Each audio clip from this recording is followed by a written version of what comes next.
All right, so far we've talked about how not all matrices can be added together, and we've seen an example of what matrix addition ends up looking like by hand. So coming back to a couple of the examples that we've seen already, you'll see the matrices A and B from our Moodle Notes file. I've conveniently loaded them into an Excel spreadsheet, so for ease of display.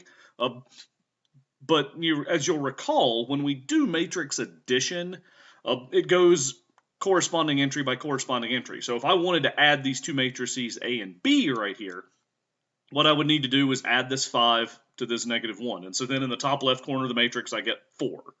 Moving on to the right, 4 plus 4 is 8, 1 plus 9 is 10, so on and so forth. Now, it's not that this is challenging to do, but on the one hand, it's tedious, and on the other hand, there are a lot of little places to end up making a mistake if you're doing these calculations by hand, because, I mean, you can count. You've got to do 12 separate additions, and it wouldn't be all that hard. I do it myself from time to time to, look at the wrong spot, particularly if you're on the inside of a matrix like this, to look at this -6 and accidentally try to add it to one of the, other entries and mess things up.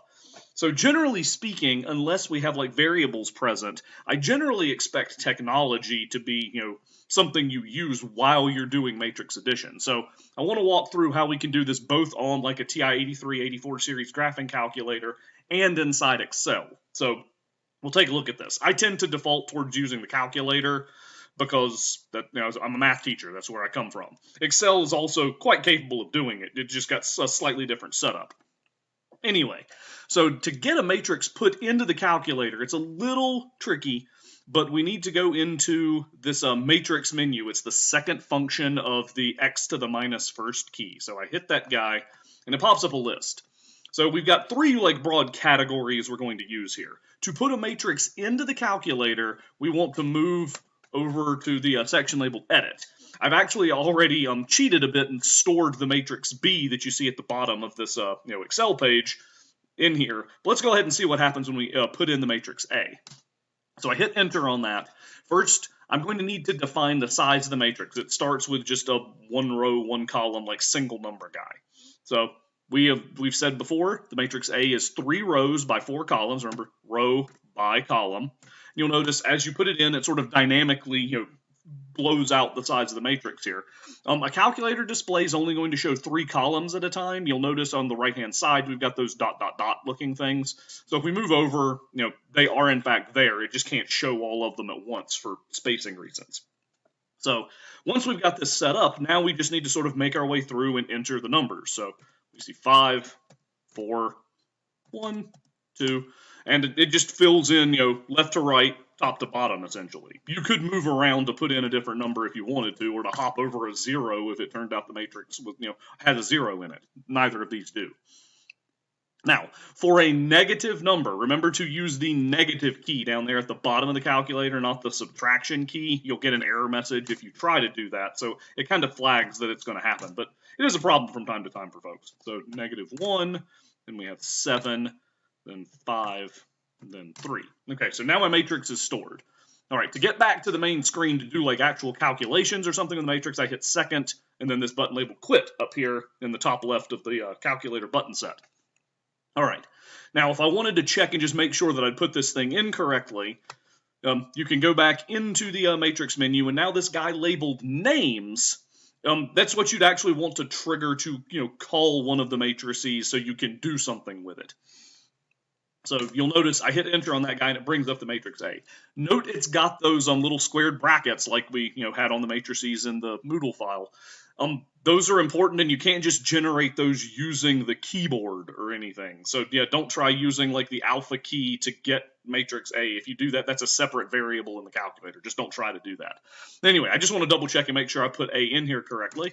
So yep. Looks accurate. If you have an 84 series calculator, the display may be a little prettier than this. The 83 is older, so that's kind of part of the experience. So yeah, looking over at the values real quick, it looks like I've got it in here correctly. So now if I wanted to do the addition of the matrices, it's actually, the calculator is clever enough to know that if you hit the plus key, that it wants you to do a matrix addition. So let's go in, and we want to do A plus B.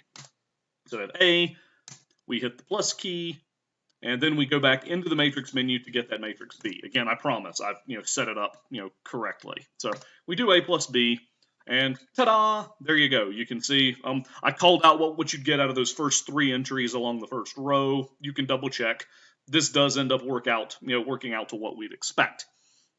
You can also do this with scalar multiplication. So if you wanted, say 3 times the matrix A, so we do 3 times matrix, go back in there and get A, hit enter, and it spits out, the appropriate. We've tripled every single value that's in there.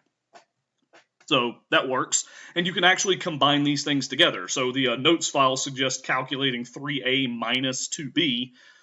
You don't necessarily need to write down what A is or store it in a separate matrix or anything. The calculator can, in fact, handle doing the whole thing at once. 3 times A minus 2 times. Now, you do want the subtraction there, but generally speaking, folks are okay with that. Whoops. We don't need that math menu in here yet. Actually, maybe I should have pointed out that menu labeled math, you don't actually need to go in there to do like matrix addition or scalar multiplication. So there's 3A minus 2B, and it pops out the result without us having to do a bunch of exhaustive, calculations where we do 24 multiplications and then 12 additions after that. You will notice that the numbers don't seem to quite fit on the screen. That does happen. Again, the calculator display is a little restricted.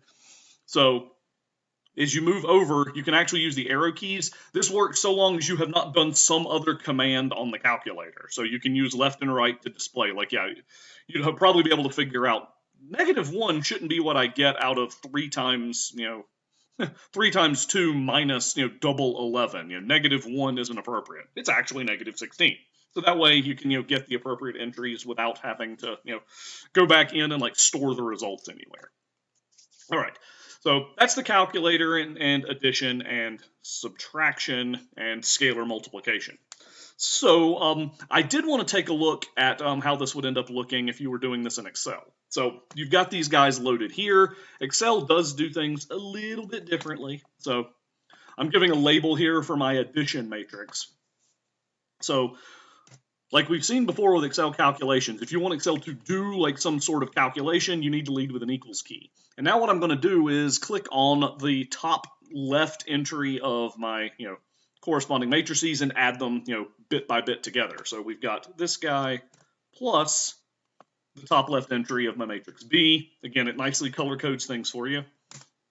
All right, and we've got the number 4, which we should expect. So you can technically do this 2 different ways. You could kind of grab the square like we've done before, and it fills in the appropriate calculations. And from there, once you've got the first row filled in, you do have to do this first, or we do the column and then we spread back out to get the rows. It's so let's see here. There we go. So now we spread out to the right, and we get what we got on the calculator display out of what's happening here. So awesome, taken care of. So the last couple of examples in the notes file are super sparse. It actually just points at specific exercises in the textbook. So I've already coded the matrices you need into an Excel spreadsheet, and we'll take a look at how these guys end up working out right here. So exercise 35, these values are actually numbers of endangered and threatened species of various animal types, so like mammals, birds. I can't remember if it's precisely how they're exactly labeled. I think it's mammals, birds, fish, like reptiles, amphibians, or something. So the matrix A consists of the numbers of these species, both threatened and endangered in the U.S. The second matrix B is international. So this up here is America. This here is everything, everywhere that isn't America. All right. And so we're asked to form the matrices A plus B and then B minus A. So we can do the same thing here. Spread out things a little bit. Repeat the process. So we grab the top left entry of A plus the top left entry of B. Hit enter, voila, 69 plus 256 is in fact 325. So now if you don't want to do the drag and drop thing, you can also kind of highlight the cells, and if you come up to the top right corner here, there's a thing labeled fill. We talked about this previously, I believe, as well. But you can do a fill down, and it'll, do that.